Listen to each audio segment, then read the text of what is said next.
El caso de la familia Amato.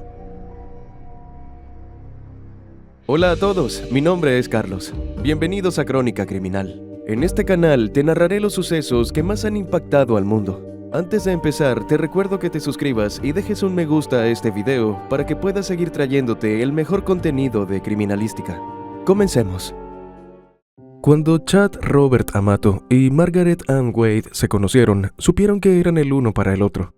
Ambos habían nacido a finales de la década de los 50 del siglo pasado en el estado estadounidense de Florida.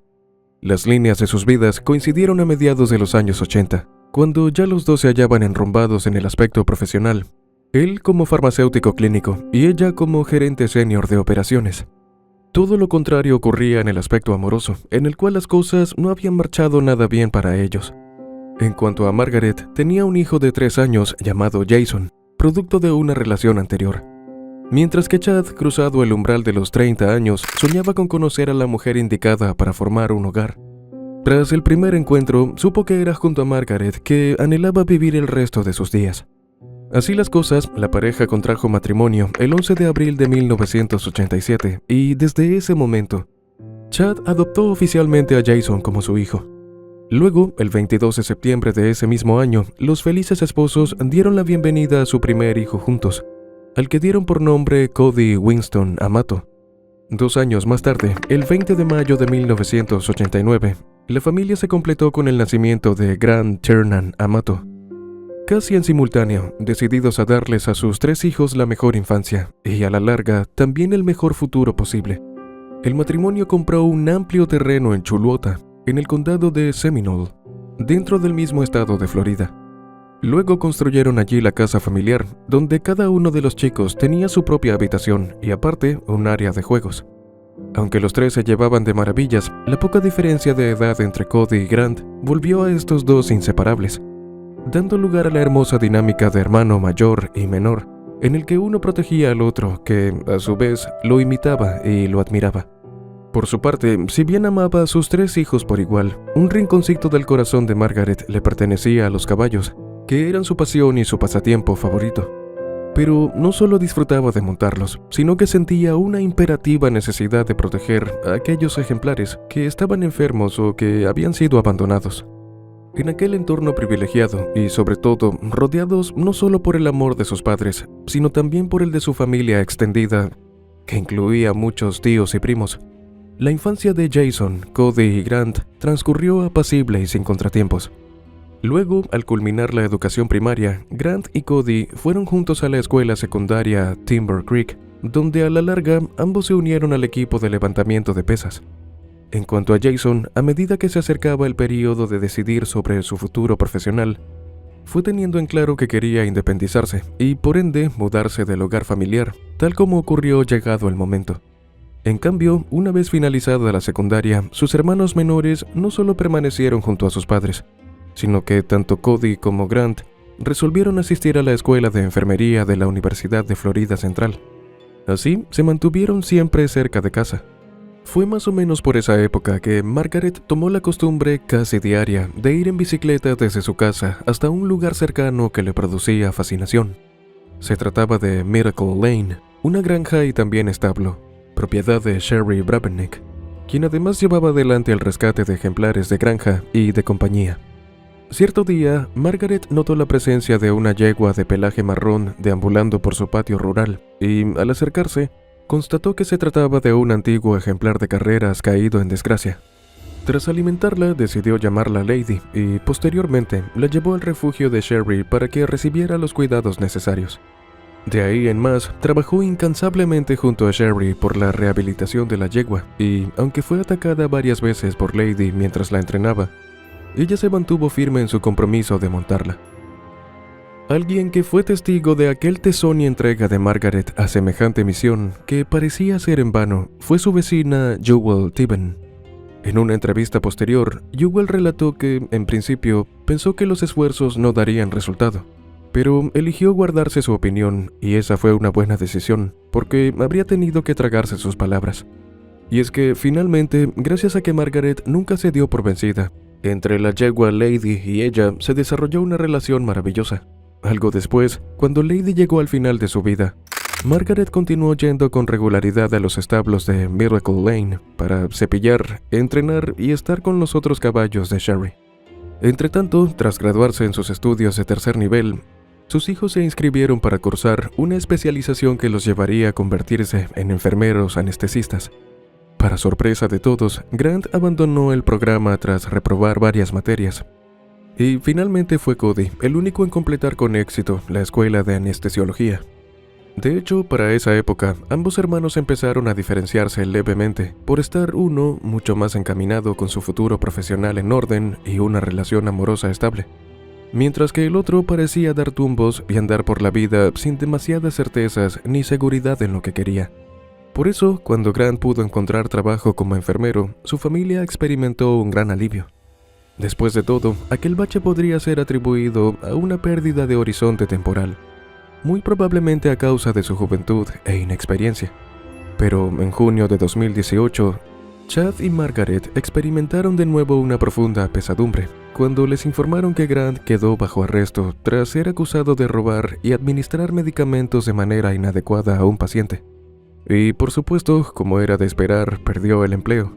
Sin obligaciones ni la suficiente motivación para reinventar su vida, desde aquel momento, Grant comenzó a atravesar un episodio depresivo que lo dejó aislado y, en simultáneo, un porcentaje cada vez mayor de su tiempo transcurría frente a la computadora, jugando y transmitiendo en vivo por internet. Fue así como Grant descubrió algo totalmente nuevo y resultó atrapado. El joven cayó en las redes de las páginas web de contenido adulto y se hizo visitante asiduo. Una de las tantas veces que ingresó en uno de esos sitios en internet, quedó cautivado con una de las modelos y se convirtió no solo en un ferviente admirador, sino que terminó enamorándose de ella de manera obsesiva. La productora de contenido adulto se llamaba Sylvie Venceslavova. La mujer, nacida en Bulgaria, tenía ojos azules y larga cabellera castaña. En ella se conjugaban, en absoluta armonía, el rostro de un ángel con un físico trabajado hasta llevarlo a la perfección. Esa era la mezcla que Sylvie, como buena profesional de ese tipo de sitios, sabía explotar con creces para obtener las mejores donaciones y regalos de sus admiradores. En un intento desesperado por mantener su atención, Grant se reinventó a sí mismo en línea, creando un alter ego confiado, pretendidamente seductor y, sobre todo, derrochador. Pero lo cierto era que el ferviente enamorado no contaba con los recursos necesarios para cortejarla y pagar sus servicios. Al menos no con el ritmo y la intensidad que él pretendía. En consecuencia, Grant les pidió dinero a su padre y a su hermano Cody, bajo la excusa de que le urgía para promocionarse en un popular sitio web de transmisión en vivo. Para ese momento, y en un evidente contraste, Cody no solo tenía un trabajo envidiable, sino que era admirado y querido por sus colegas, quienes apreciaban su entrega, profesionalismo y capacidad para impulsarlos a dar lo mejor de sí en cada jornada. Mientras, lo que hizo Grant con el dinero que supuestamente era para una inversión fue comprar alrededor de 5,000 tokens, una especie de moneda digital, para lo cual gastó $600. Así, cada noche pasaba unas 4 horas viendo a Sylvie bailar y modelar. Pronto, eso dejó de ser suficiente para él y buscó acercarse a ella a través de conversaciones, quedando en evidencia que el joven iba perdiendo, a enorme velocidad, el límite entre la realidad y la fantasía. De hecho, no mucho después, Grant comenzó a enviarle a Sylvie ropa muy sugestiva y juguetes sexuales, objetos que ella no solo modelaba para él, sino para todos sus espectadores. Esos gastos desmedidos los pagaba con dinero de su hermano y de sus padres, quienes desconocían que él los estaba desfalcando. Entretanto, aunque pasaban las semanas y los meses, él no mostraba ninguna intención de buscar un nuevo empleo, y eso preocupaba enormemente a su familia, que no deseaba verlo perder sus años productivos pasando el día frente a un teclado y una pantalla, sin generar ni $1 de ingresos. A principios de diciembre de 2018, toda vez que fue retirado el cargo de hurto mayor derivado del incidente en el hospital, su familia tuvo la impresión de que la situación de Grant por fin podría enrumbarse. Justo por esos días, él, su hermano Cody y un amigo emprendieron un viaje que habían planeado desde hacía mucho tiempo a Japón. Pero de regreso en casa, el sábado 15 de diciembre, su padre se dio a la tarea de presionarlo para que encaminara su vida y, de una vez por todas, pusiera punto final a su situación de desempleo. Así, en cualquier momento y lugar, Chad no cesaba de hablar de lo mismo con Grant, y esas conversaciones eran consideradas por el desempleado como una molestia insoportable, y especialmente una clara muestra del carácter autoritario de su padre. El asunto escaló el miércoles 19 de diciembre de 2018. Tras una discusión entre ambos, Grant salió de la casa visiblemente molesto. Con el paso de las horas, al no tener noticias suyas, su familia lo denunció como desaparecido, y, para más señas, les dijeron a los agentes que el joven había experimentado fuertes sentimientos de inutilidad. Margaret relató ante los oficiales que, poco antes, había recibido un mensaje de texto de su hijo diciendo que estaba realmente cansado de todo y que simplemente iba a manejar las cosas a su manera. A la par, la familia no se enteró de su obsesión con Sylvie y de que les estaba robando su dinero. No obstante, al margen de los fondos, lo que de verdad les preocupaba era su bienestar. Por ese entonces, Margaret y Chad temían que el joven atentara contra su vida, pues lo notaban seriamente perturbado. En cambio, Cody le comentó a su novia, Sloan Joan, que él no pensaba que Grant fuera capaz de autolesionarse. Por el contrario, su mayor temor era que arremetiera contra todos, y le confesó a la chica que él y su hermano habían estado peleando a menudo durante las últimas semanas. Mientras le duró el enfado con sus padres, Grant se instaló en la casa de su tía, Donna Amato, en la ciudad de Apopka, en el condado de Orange, dentro del mismo estado de Florida. Además de notarlo flaco y con aspecto perdido, su tía lo escuchó quejarse de que dormía durante el día y se quedaba despierto toda la noche. No mucho después, Donna se percató de algunos cargos extraños en su cuenta bancaria y pensó que le habían hackeado la cuenta. Sin embargo, en breve descubrió que había sido su sobrino quien robó la información de su tarjeta de crédito y la usó a su antojo. Indignada, Donna puso al corriente a su hermano Chad de lo que sucedía y, durante aquella llamada, él se derrumbó. Entre lágrimas, le contó sobre los innumerables dolores de cabeza que les había generado Grant y, por último, les rogó que no presentara cargos en su contra. En tanto, Cody se comprometió a devolverle a su tía todo el dinero sustraído por su hermano mediante gastos fraudulentos. A continuación, la familia se dedicó a montar guardia, por turnos, fuera de la casa de Donna para evitar que Grant escapara. A primera hora del sábado 22 de diciembre de 2018, toda vez que por fin lo sorprendieron en la entrada, Grant fue trasladado por sus seres queridos a una clínica de rehabilitación voluntaria en el sur del estado. A la fecha, Cody había pagado $8,000 por el abogado para su hermano, $10,000 por el viaje a Japón y se había comprometido a pagar la estancia de rehabilitación de $15,000 de Grant, quien debía permanecer allí al menos un mes para superar su adicción al sexo cibernético y reencontrarse con su vocación de ser una persona productiva. Sin embargo, el joven no estaba dispuesto a cumplir la rehabilitación y el sábado 5 de enero de 2019 anunció que se iba. Su padre fue a buscarlo para ponerle los puntos sobre las íes antes de regresar con él a casa. En una conversación de hombre a hombre, Chad lo sentó en una pizzería de un suburbio local y le presentó una lista de reglas. En aquel papel, escrito de puño y letra por el propio Chad, y que había sido producto de un concienzudo análisis entre él y Margaret, lo que había era una enumeración de requisitos absolutamente indispensables para que su rebelde y descarriado hijo continuara viviendo bajo su mismo techo. Entre las reglas constaba que Grant debía conseguir un trabajo estable y olvidarse de pasar toda la noche en línea.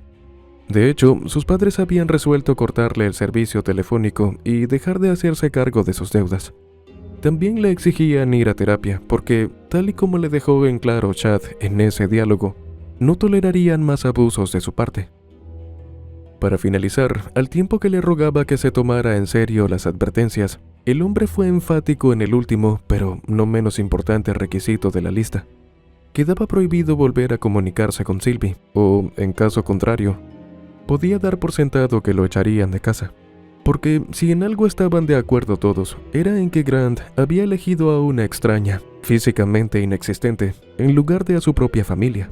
Pero, a pesar del ultimátum, él continuó hablando con la modelo y, según explicó posteriormente, se valió del teléfono celular de su madre para mantener el contacto con la mujer, a quien también le había mentido, haciéndole creer que era un hombre adinerado e independiente que conducía un auto de lujo. En medio de aquellas tensas jornadas, Margaret buscó el apoyo de su hijo Jason, quien por entonces no mantenía un vínculo demasiado estrecho con su hermano menor, y también se desahogó con su amiga Sherry, a quien le confesó, hecha un mar de lágrimas, que los últimos meses habían sido algunos de los más difíciles de su vida, y todo eso era por causa de Grant. Poco después, en las primeras horas del jueves 24 de enero de 2019, Chad por fin descubrió que Grant insistía en sus malas costumbres, y, agotado y lleno de furia, lo agarró por la camisa y le dijo que empacara sus cosas y se fuera. Luego, el padre se marchó a trabajar. En el transcurso de esa mañana, con enorme sagacidad, Grant se apoderó de un arma de fuego que era propiedad de Blake Turbin, un buen amigo de él y de su hermano Cody. A continuación, volvió a casa. Faltaban pocos minutos para que el reloj marcara las 5 de la tarde, y Margaret estaba sentada frente a su computadora. Entonces, muy sigiloso, su hijo menor la apuntó desde atrás y descargó el arma sin atisbo de duda, haciendo que su madre se desplomara, ya sin signos vitales. Luego, esperó a que Chad volviera del trabajo y actuó contra él de idéntica manera. Su cuerpo quedó en la cocina. El último en llegar fue Cody, a quien emboscó en el estacionamiento y le disparó. Acto seguido, redactó una carta en la que fingía ser su hermano y la dejó en el interior de su propio auto. La misiva en cuestión no pretendía sino inculpar a Cody por los crímenes de sus padres, tras lo cual había decidido poner fin a su vida. Después, Grant se dio a la fuga llevándose las tarjetas bancarias de su hermano mayor. Al día siguiente, viernes 25 de enero de 2019, cuando Cody no llegó a su trabajo, sus colegas en el Centro Médico Regional de Orlando se preocuparon. Y con toda razón, pues en el tiempo que llevaba en ese empleo no había llegado tarde ni faltado jamás. Enseguida entraron en contacto con su novia. Pero, dado que ella tampoco había tenido noticias suyas, procedieron a poner al corriente a las autoridades, solicitando una visita de control de bienestar al domicilio familiar. A mitad de esa mañana, cuando el agente del condado de Seminole, Todd Moderson, llegó al domicilio, vio el auto de Cody en el camino de entrada. Sin embargo, cuando llamó a la puerta, nadie respondió. Considerando que todos los accesos estaban cerrados con llave, pidió permiso a su supervisor para usar, en una de las puertas, un objeto afilado que le permitiera abrirse camino hacia el interior. Una vez allí, primero encontró el cuerpo sin vida de Chad en la cocina. Avanzando con precaución, el oficial descubrió luego a Cody en una puerta entre el gimnasio y el garaje de la casa. Todavía estaba vestido con su bata de enfermero. Su bolso de trabajo yacía a unos metros más allá. Para finalizar, halló a Margaret desplomada sobre su escritorio. Transcurridos unos minutos, llegaron también los refuerzos y, como parte de ellos, se incorporaron los analistas de escena del crimen, Arthur Robart y Christine Snyder.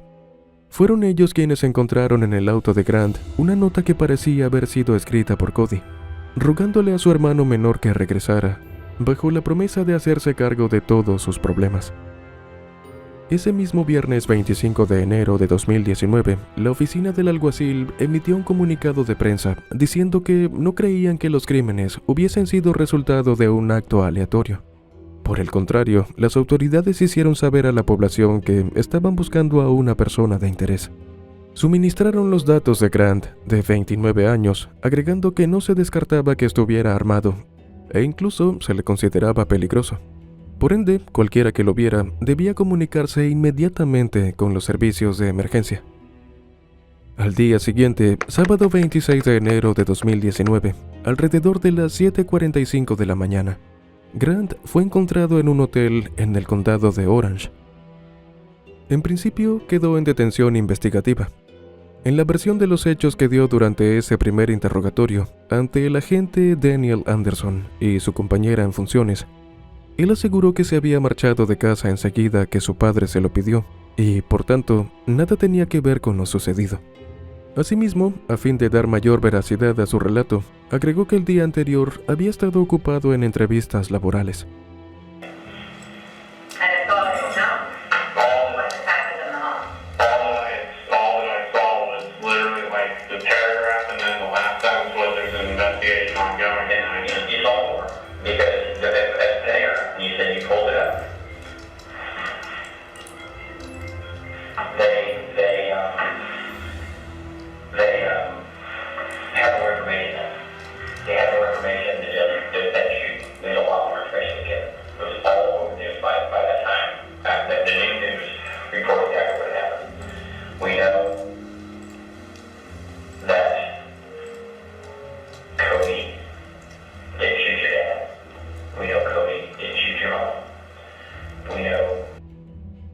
Por si fuera poco, se refirió a su familia con afecto y no tuvo reparo alguno en admitir cómo su hermano Cody lo superaba con creces en múltiples aspectos e incluso hizo varias referencias a cuán unidos fueron desde siempre.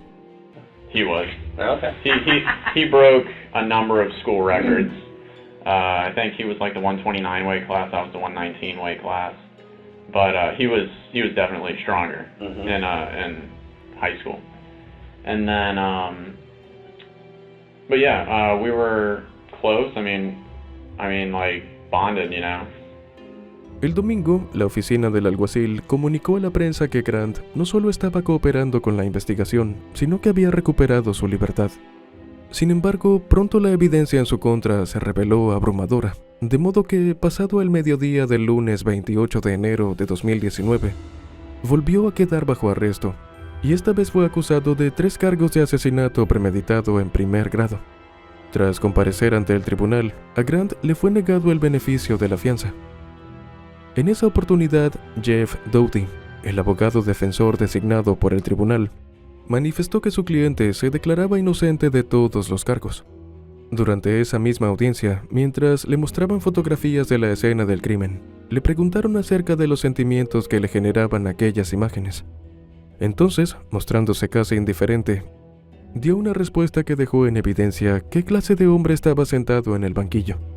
Expresó que, considerando que durante meses su familia lo había estado culpando por arruinar sus vidas, robar y no seguir las reglas del hogar, la policía bien podría considerarlo también responsable de los crímenes.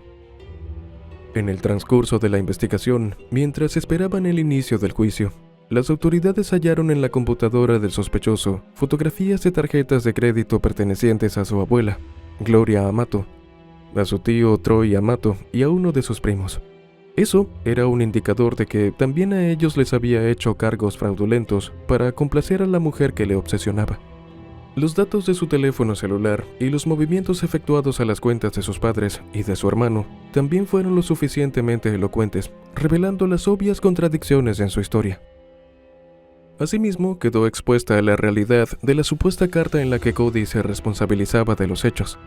Por lo demás, el vacío que dejaron Margaret y su esposo Chad en sus allegados y amistades se hizo sentir también en los establos, donde Sherry no paraba de lamentarse porque semejante tragedia hubiese alcanzado a tan buenas y nobles personas. Algunos de sus seres queridos relataron que, intentando encontrar una explicación a lo ocurrido, cuando pasaban junto a la antigua vivienda familiar, trataban de imaginar cómo habían transcurrido aquellos últimos segundos de vida. En el caso de Margaret, al menos porque lo sabían, muy probablemente, para su suerte, no se había percatado de nada. No así Chad y Cody, cuyos ojos se despidieron de este mundo, llevándose el peor de los recuerdos posibles, el de la traición de quien daban por sentado que los amaba. Una cosa les quedaba en claro a todos los dolientes: el mundo había perdido a 3 seres nobles y maravillosos. Tras los servicios funerarios que se llevaron a cabo de manera privada, Grant continuó defendiendo su inocencia a lo largo de las distintas audiencias judiciales. Para la fiscalía, en cambio, el escenario estaba claro. Arrastrado por su adicción a los servicios sexuales en línea y obsesionado por una supuesta relación romántica con una modelo de contenido adulto que simplemente estaba haciendo un trabajo, el acusado llegó a un punto sin retorno. A partir del momento en el que su identidad digital se volvió más satisfactoria que su vida real, su familia se convirtió únicamente en el proveedor de recursos económicos para poder seguir en esa existencia falsa. Al respecto, algunas reseñas indican que el monto que les robó a sus padres y a su hermano rondaba los $200,000 y que incluso pidió un préstamo por $65,000, poniendo como garantía la vivienda familiar. Así las cosas, en caso de ser declarado culpable, Grant enfrentaba la posibilidad de ser condenado a la pena capital. Cuando el juicio tuvo lugar, en agosto de aquel mismo año 2019, el acusado tuvo momentos de aparente quiebre, en los que se le vio llorar y lamentarse por lo sucedido.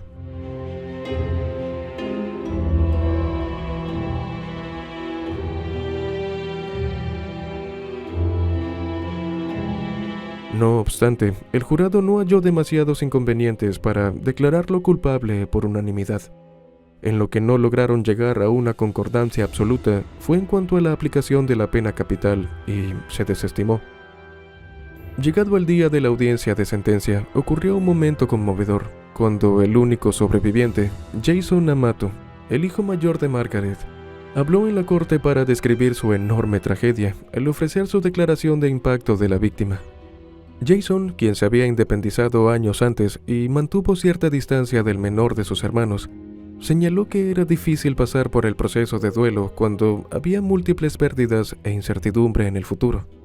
Sin embargo, señaló que estaba orgulloso de ser un miembro de la familia Amato y que se levantaría y resurgiría más inteligente y más fuerte que antes.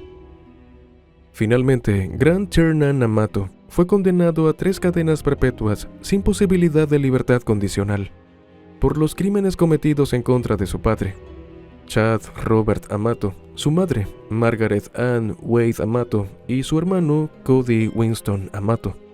Didn't think anything of it, and Cody got out of the shower and asked me where Grant was, and I said he went down to the lobby to get something to eat, and Cody immediately checked the closet for his duffel bag and then said, "Where's Grant's duffel bag?" And I was like, "Oh, I don't know, I didn't notice him take anything."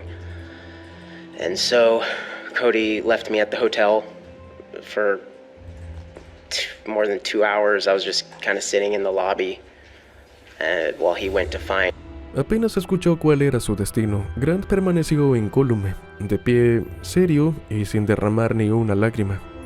Y tampoco hubo nadie a su lado que se volviera o lo abrazara porque, después de todo, le había sido perdonada la vida. Afuera, Jeffrey Local, quien había ejercido durante el último tiempo como su abogado defensor, confesó a la prensa que consideraba la decisión judicial como una gran victoria porque, en sus propias palabras, nunca había estado cerca de un acusado con tanta falta de emoción, sobre todo si se tomaba en cuenta que había tanto en juego, empezando por su propia vida. Destinado desde entonces a cumplir su condena en la institución correccional de Tomoka en Daytona Beach, en el estado de Florida, no mucho después Grant presentó una apelación, pero en mayo de 2021 el Tribunal de Apelaciones desestimó la petición y confirmó la decisión original.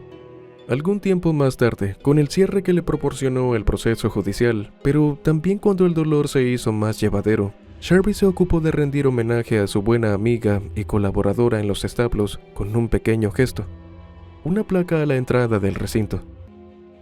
En ella se leía su agradecimiento a Margaret por el amor y la amistad que le ofreció tanto a ella como a los caballos. También estaba inscrita la promesa de mantener su recuerdo en el corazón, para siempre. Y bueno, hasta aquí el video de hoy. Dime qué opinas de este caso. No te olvides de dejar tu me gusta y suscribirte a este canal. Nos vemos en la siguiente Crónica Criminal. Adiós.